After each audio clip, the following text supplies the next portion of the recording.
A very warm welcome to my channel. This is Kanchan Gupta and channel is UGC Education Paper 2.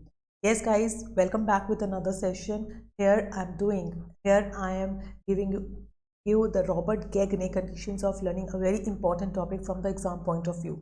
So today we will discuss about the each and every pattern of the theory, right? Before moving on, yes, please subscribe my channel for more coming up video. Last we have covered with the ADDIE model, Assure model, they can carry model.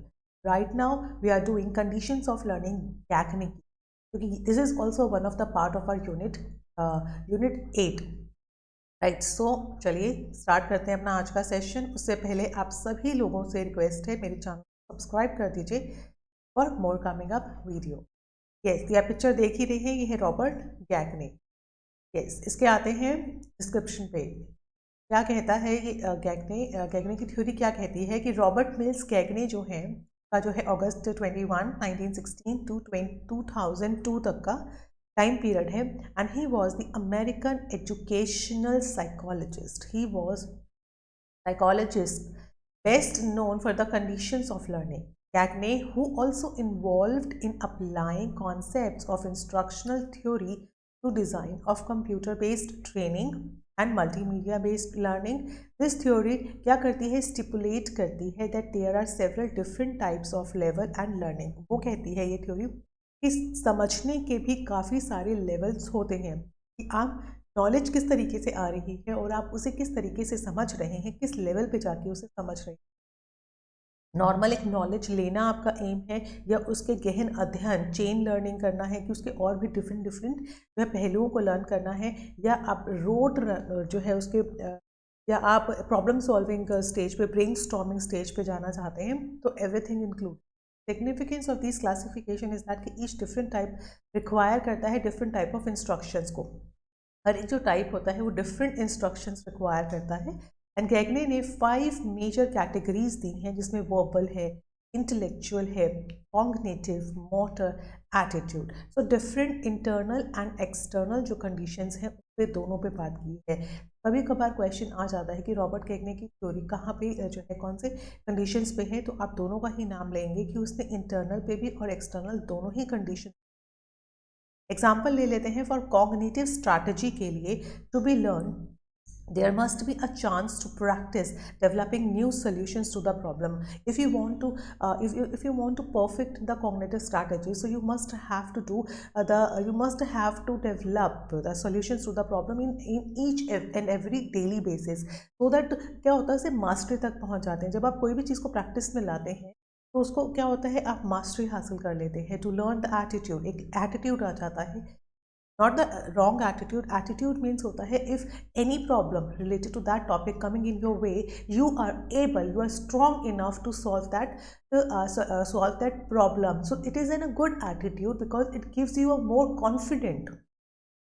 Learner must be exposed to the credible role model and persuasive argument. मैंने जैसे बताया ना, ये आपको क्या देता है, more confidence देता है credible role model आपको प्ले करने में। गैग्ने का टाइम पीरियड है, बॉर्न हुए थे north and Manchester, maybe pronunciation is very wrong, and co developer रहे हैं इंस्ट्रक्शनल सिस्टम डिज़ाइन के, ये को डेवलपर रहे हैं। And road the conditions of learning उन्होंने लिखी है, एंड को road principles of instructional design. तो ये उनके क्या है, वर्क्स हैं, 3 वर्क्स हैं जो यहाँ मेंशन है, जहाँ पे वो कोड डेवलपर भी रहे हैं, को राइटर भी रहे हैं। जैसे इंस्ट्रक्शनल सिस्टम डिज़ाइन है, या द कंडीशंस ऑफ लर्निंग है, या प्रिंसिपल्स जो है ऑफ इंस्ट्रक्शनल डिज़ाइन है, राइट। चलिए मूविंग ऑन।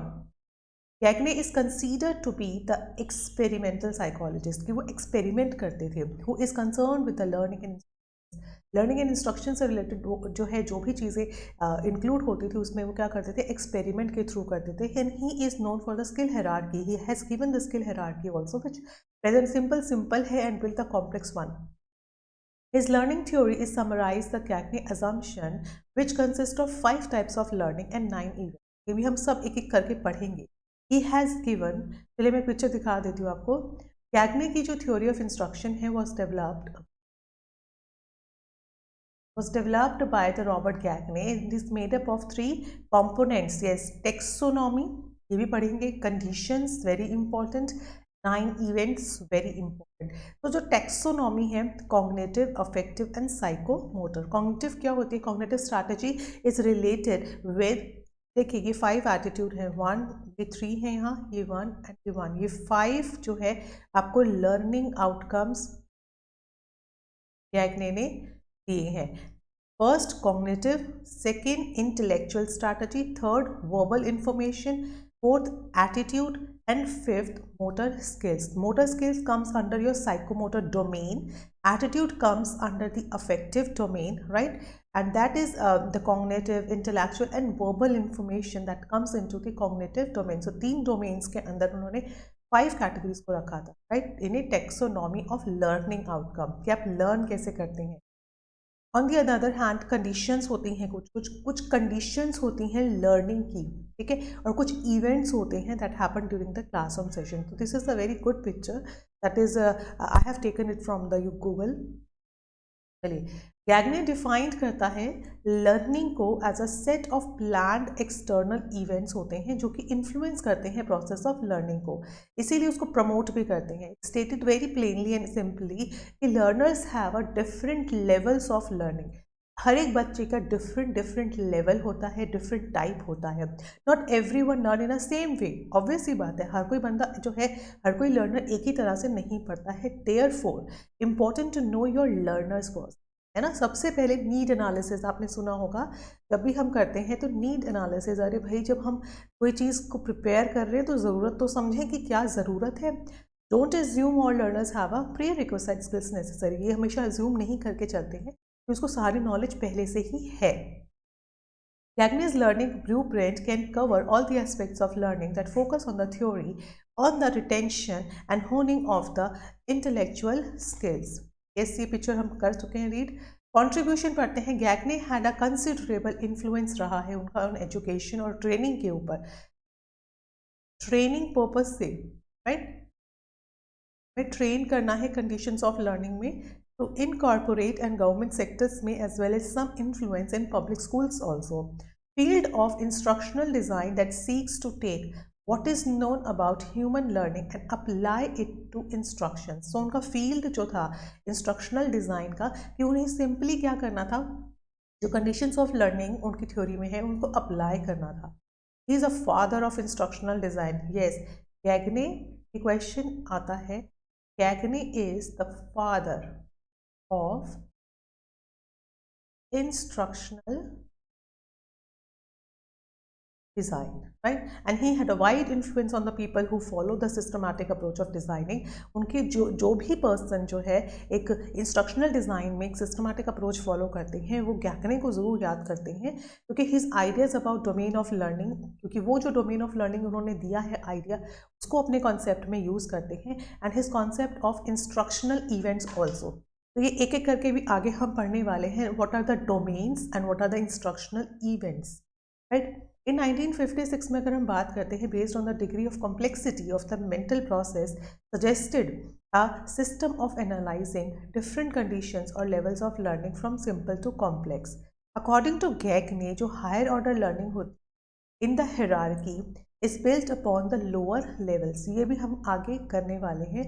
इसमें लोअर लेवल्स होते हैं. तो यू थोड़ा वो कॉन्सेप्ट क्लियर हो जाएगा आपको.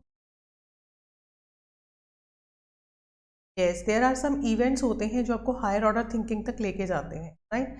चलिए, moving back to the main slide. Yes, this analysis final capability into subordinate skill in order to such that the lower level can be predicted for positive transfer of higher order learning.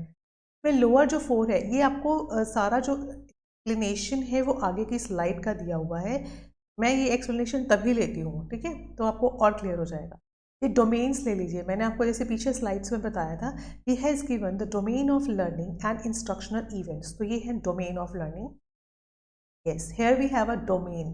कितने domains थे हमारे? 5, right. Yes, these three नहीं, this one,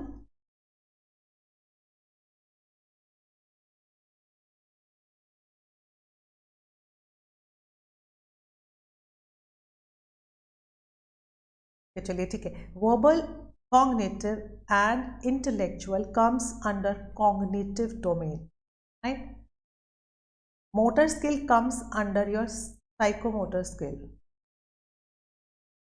and attitude comes under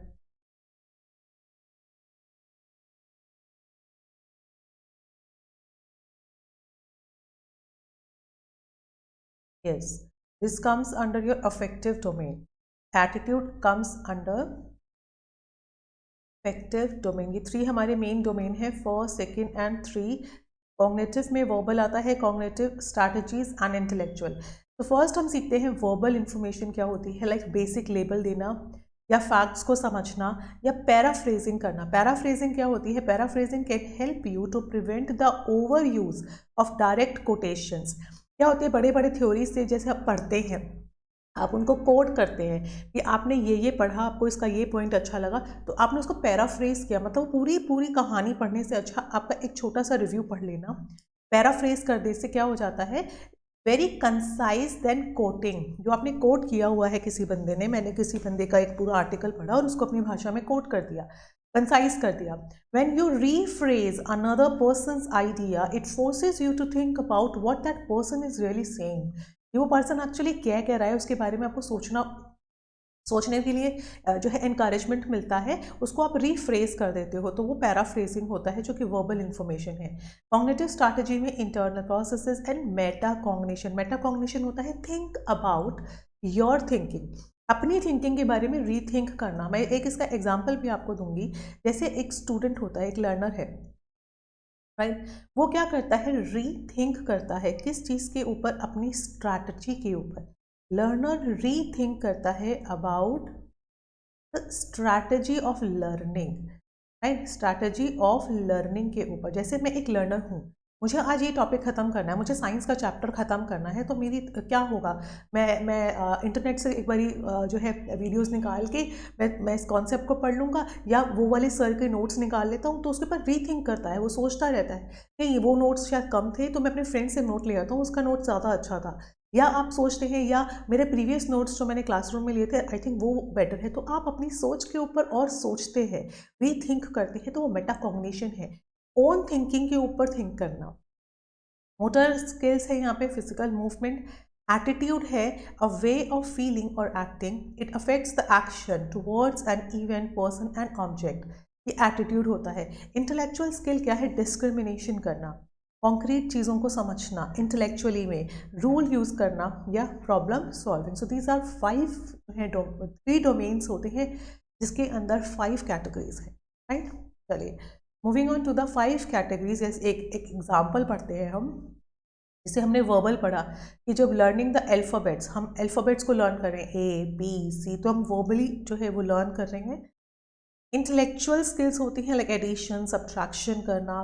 cognitive होती है जैसे inductive, deductive, reasoning करना, exploring something. जैसे मैंने मैग्नेट का एक्शन समझने की कोशिश की, तो I am doing the cognitive phenomena. तो एटीट्यूड्स हैं, जैसे how one feels about the reading a book. मैंने एक बुक रीड की है, के बारे में मैं क्या फील कर रही हूँ, वो एटीट्यूड में आता है, because it is a affective domain, है ना.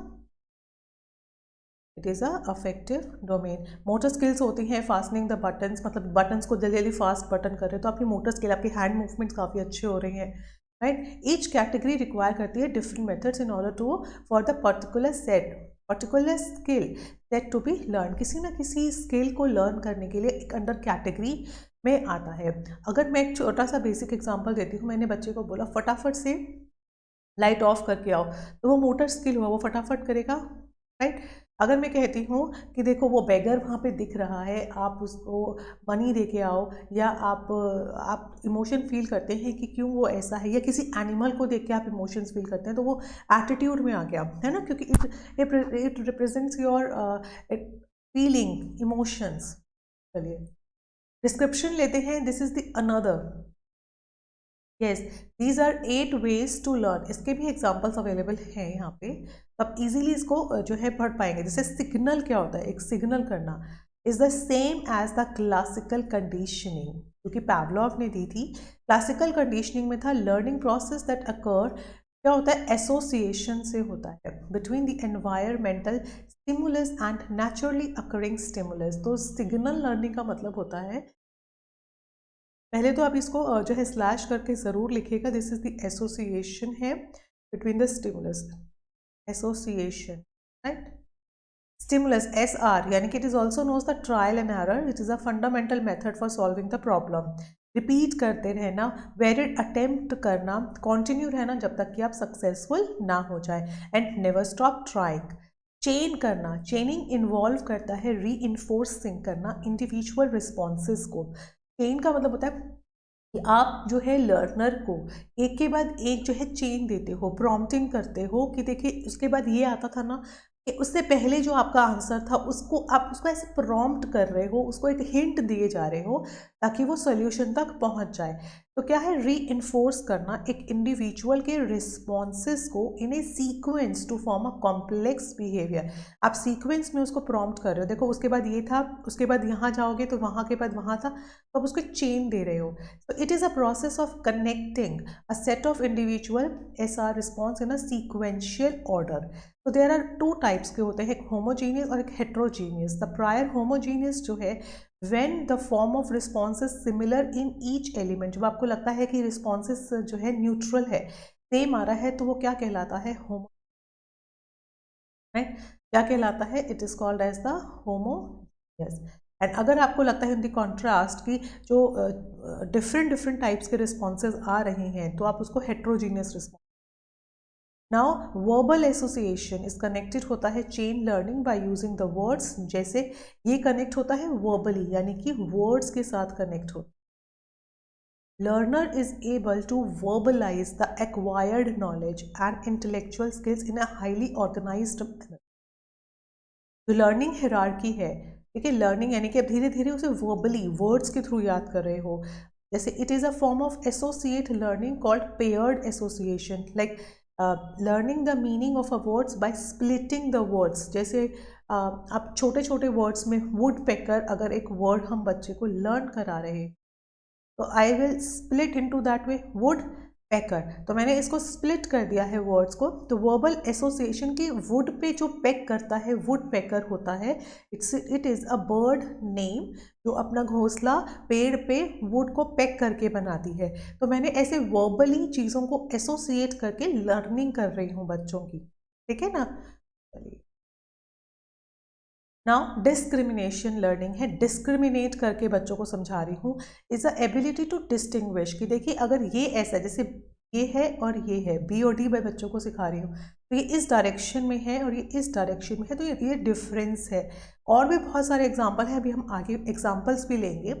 Discriminate the one chain from another, in this हम लर्नर को क्या करते हैं, डिस्टिंग्विश करके बताते हैं, वन स्टिमुलस को दूसरे स्टिमुलस के साथ डिफ्रेंशिएट करके बताते हैं, ठीक है।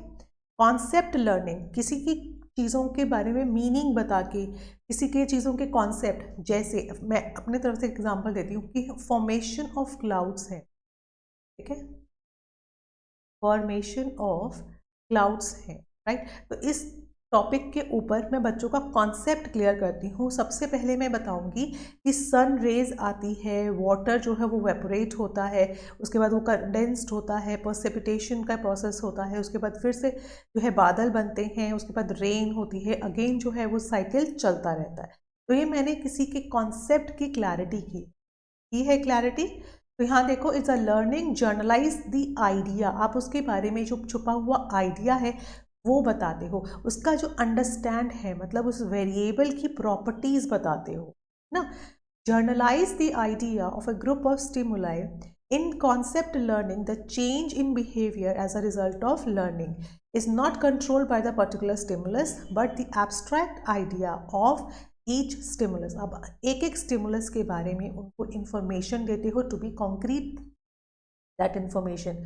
रूल लर्निंग, उसके चेनिंग ऑफ टू और मोर कॉन्सेप्ट की चेनिंग कर देना is involve in the learning a rule, एक रूल समझना। जैसे अगर हम करते हैं ए स्क्वायर का एक कॉन्सेप्ट है, बी स्क्वायर का एक कॉन्सेप्ट है, प्लस 2ab एक अपना कॉन्सेप्ट है जो कि मिलके बनाता है a+b का whole square, right.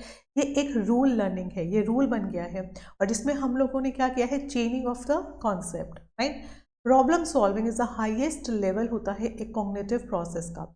It is the formulation of new and complex rules and procedure for the following purpose of solving the problem. So problem solving क्या करती है, leads to the permanent change in the learner's capability. कि जब person problem को solve करना सीखता है तो उसके एटीट्यूड में चेंज आता है, उसकी जो कैपेबिलिटी है वो बढ़ती है. वेयरिन जो लर्नर है has learn something more than parts, क्योंकि क्या करता है वो पार्ट्स समझने से ज़्यादा एक होल प्रॉब्लम को समझता है, उसके ऊपर वर्क करता है, उसका सोल्यूशन ढूंढ. Right, moving on to the example समझते हैं, बहुत क्लैरिटी आती है इसके कॉन्सेप्ट में. सबसे पहले था signal learning, a general response to a signal like dog responding to a command. आपने डॉग को एक सिग्नल दिया, सिट, डॉग सिट हो गया, या रेड लाइट को देख के कार स्टॉप हो गई, तो वो एक सिग्नल लर्निंग है कि बच्चों को कोई सिग्नल दे के सिखाना. ठीक है. स्टिमुलस, कनेक्शन दे के सिखाना. कनेक्शन जैसे सिग्नल में मैंने बताया था ना, एसोसिएट होता है, ये याद रखना है आपको, इसीलिए बताया जा रहा है. एसोसिएट है जो कि क्लासिकल कंडीशनिंग से रिलेटेड है. SR learning is the trial and error, कि जब आप ट्राई करते चलिए, precise response two distinct stimulus. Chain करना एक कॉन्सेप्ट को दूसरे कॉन्सेप्ट के साथ, SR connection is required. Verbally बच्चों को कुछ आप सिखा रहे हो. वर्बल दैट मीन्स कि जैसे मैंने आपको कहा ना, किसी एक वर्ड पैकर, मैंने आपको एग्जांपल दिया पीछे, वही है कि आप जो है वर्ड्स को ब्रेक करके, स्प्लिट करके उसके मीनिंग को समझाने की कोशिश कर रहे हो या उसको डिस्क्रिमिनेट कर रहे हो. Ability to make a different responses देने की कोशिश कर रहे हो. एंड कॉन्सेप्ट लर्निंग, किसी टॉपिक का कॉन्सेप्ट सिखा रहे हो, किसी टॉपिक का रूल सिखा रहे हो, या किसी की प्रॉब्लम सॉल्विंग में गहन अध्ययन कर रहे हैं. ये सब जो है ये लर्निंग के वेज हैं. 8 वेज दिए गए हैं जिससे एक बच्चा लर्न करता है. ठीक है. Yes. Now moving on to the events of instruction. Instructions देने के लिए जो टीचर एक इंस्ट्रक्शन देती है वो कैसे देती है. सबसे पहले आता है गेन अटेंशन को गेन करने के लिए कन्वे करती है इंफॉर्मेशन को दैट राउजेस द लर्नर्स इंटरेस्ट. जैसे मैंने उनको क्लासरूम में कहा let's discuss about this topic, तो मैंने उनका क्या किया, गेन अटेंशन क्रिएट किया मैंने उनका. तो ये instruction from the teacher side होता है. Use various elements like multimedia, या कोई सिनेरियोज दिखाया मैंने, या किसी प्रॉब्लम की स्टेटमेंट दी जो उनको अट्रैक्ट कर रही है, उनके क्या कर रही है, उनकी अटेंशन को अट्रैक्ट कर रही है ना. सेकेंड फेज आता है inform the learners of objectives. तो मैं उनको ये बताऊंगी कि चलिए लेट्स डू ट्राइंगल्स टुडे, है ना, हम आज चलिए ट्राइंगल्स पढ़ते हैं. तो मैंने उनको आज की क्लास का ऑब्जेक्टिव बता दिया है. I convey the what the training teachers, है ना, कि क्या वो पढ़ाने जा रही है. एंड लिस्ट करना ऑब्जेक्टिव्स को at the beginning of the training, यानी कि क्लास शुरू होने से पहले मैंने उन्हें आज की क्लास का ऑब्जेक्टिव बता दिया. फिर मैंने क्या किया, stimulus recall of the prior learning. This is the best way to start the class. आप सबसे पहले उन्हें प्रीवियस क्लास में जो आपने पढ़ाया था उसे रिकॉल कराइए. Understand the current knowledge level of the largest target audience. Drive the learners to recall करना पुरानी जो लर्निंग है with what they have already know. चलिए मुझे ये बताइए आप ट्रायंगल के बारे में क्या जानते हैं. तो बच्चा बताएगा कि इट हैज़ अ 3 साइड्स, और बच्चा बताएगा कि जो भी प्रॉपर्टीज़ हैं कि इक्विलेटरल ट्रायंगल क्या होता है या 90 डिग्री ट्रायंगल क्या होता है. तो बच्चा ये बताएगा या इक्वल साइड्स जिसकी होती हैं, तो बच्चे के पास जो भी नॉलेज है उस टाइम पे वो बताएगा. तो उससे क्या होती है, प्रायर लर्निंग को ईजी हो जाता है आज की नॉलेज के साथ कनेक्ट करना. देन उसके बाद मैं कंटेंट, यानी कि मैं क्लासरूम में लेक्चर या क्लास लूँगी. अब convey information that elicits the learning and use a variety of elements to present content such as flow chart, diagram, multimedia. मतलब मेरा भी क्लासरूम सेशन है, मैं क्लासरूम में पढ़ा रही हूँ using multimedia, using whatever method the teacher uses in the classroom. ठीक है ना. एंड देन उसके बाद करती हूँ गाइडेंस, यानी कि share the tips that enable the learners to apply the newly और मटीरियल। दैट मीन्स जो उन्होंने अब नया इन्फॉर्मेशन कलेक्ट किया है, ठीक है, उसके बारे में बताती हूँ कि you can take that information from this side also और फॉर मोर क्लैरिटी, राइट। तो मैं उनकी अब हेल्प करने जा रही हूँ, उनको चीट नोट्स बना रही हूँ, मतलब मैंने ब्लैक बोर्ड पर जो है आंसर लिख दिया, जब कॉपी डाउन कर रहे हैं, या टिप बॉक्सेस या एडिशनल रेफरेंसेस मैं बता रही हूँ, या रोल प्ले कैसे करना है। तो ये सब चीज़ें किस में आती है, प्रोवाइड यू द गाइडेंस, कि बच्चे जैसे होता है ना मोर रेफरेंस देना, यस गाइडेंस मीन्स मोर जो है और रेफरेंस देना कि और बच्चे कहाँ से इंफॉर्मेशन ले सकते हैं। Elicit performance that means allow learners to practice the theoretical knowledge they learn। अब उसको क्या कहते हैं, एलिसिट परफॉर्मेंस। अब बच्चे उसको लर्न करें, समझने की कोशिश करेंगे, जो चीज़ क्लास में डिस्कशन हुआ या रोल प्ले क्लास में हुआ, क्विजेस हुए, उसके बारे में वो थिंक करते हैं, परफॉर्मेंस जो उसके बाद फीडबैक देते हैं। Let the learners know how they fair during the training, they briefing the session, quiz feedback. Now उनका क्या लिया जाता है, फीडबैक की क्लास कैसी रही है, उनको असेस किया जाता है during the class, formative assessment है, रिव्यू लेना कि लर्नर की परफॉर्मेंस कैसी रही है, कंडक्ट करना सर्वे या पोस्ट ट्रेनिंग डिस्कशन की लास्ट में, जब क्लास खत्म होने के 5 मिनट्स पहले आपने बच्चों से पूछा चलिए बताइए आपने आज क्या सीखा, तो बच्चे बताते हैं कि आज हमने ये सीखा, तो उससे क्या हो गया, एक छोटी सी असेसमेंट हो गई है परफॉर्मेंस की। देन उसके बाद रिटेंशन पता लगता है, तो कितना रिटेन कर और कितना उसे ट्रांसफ़र कर सकते। Provide the opportunities, allow the learners to call and apply it, है ना, जो नॉलेज उन्होंने आज ली है उसको अप्लाई करना। And use social media, newsletters, send mail, blogs और इन्फॉर्मेशन के लिए वो यूज़ कर सकता है। तो कि दिस इज़ ऑल 9 इवेंट्स हैं जो इंस्ट्रक्शंस के दौरान या क्लासरूम इंस्ट्रक्शंस के दौरान होते हैं। एंड द लास्ट वन जो था, ये वेज हैं, these are 8 ways of learning, कि बच्चा जब लर्न करता है एंड जब एक टीचर बच्चे को लर्निंग सिखाती है तो उसके 8 तरीके होते हैं। और ये इवेंट्स होते हैं कि क्लासरूम में कौन कौन से इवेंट्स होते हैं। जैसे मैंने सबसे पहले गेन अटेंशन, देन मैंने ऑब्जेक्टिव डिफाइन किया, देन मैंने बच्चों को क्या किया, recall the prior information, prior learning को रिकॉल कराया। देन मैंने अपना लेक्चर स्टार्ट किया, बच्चों को ये बताया कि आप कौन कौन से और सोर्सेज हैं जहाँ से रेफरेंसेस दिए, जहाँ से आप और लर्निंग ले सकते हैं या और इन्फॉर्मेशन कलेक्ट कर सकते हैं। फिर बच्चों ने क्या किया, एलिसिट द परफॉर्मेंस, मतलब बच्चों ने वही किया, बच्चों ने जो है पीछे बुक के पीछे एक रेफरेंस पेज होता है, बच्चों ने वो गो थ्रू किया। जब मैंने एक्सरसाइज बोली थी बच्चों को कि ये करिए आप एक्सरसाइज, तो बच्चों ने परफॉर्मेंस दिखानी शुरू। फिर मैंने उनसे फीडबैक मांगा कि चलिए बताइए आपको कितना लर्न हुआ है। उस फीडबैक से क्या हुआ, उनकी लर्निंग का पता चला कि मेरी क्लासरूम के दौरान क्या क्या इन्फॉर्मेशन कलेक्ट की, क्या क्या रिटेन किया है। फिर मैं पहुंच जाती हूँ enhance the retention transfer. That means जो आज हमने क्लास में पढ़ा है वो क्लास मैं आपको जो है घर के लिए एक वर्कशीट दूंगी, आप मुझे पता चल जाएगा कि आप कितना रिटेन कर पाए हैं मेरी क्लासरूम में, और वो मुझे आपके असेसमेंट से पता चल जाएगा।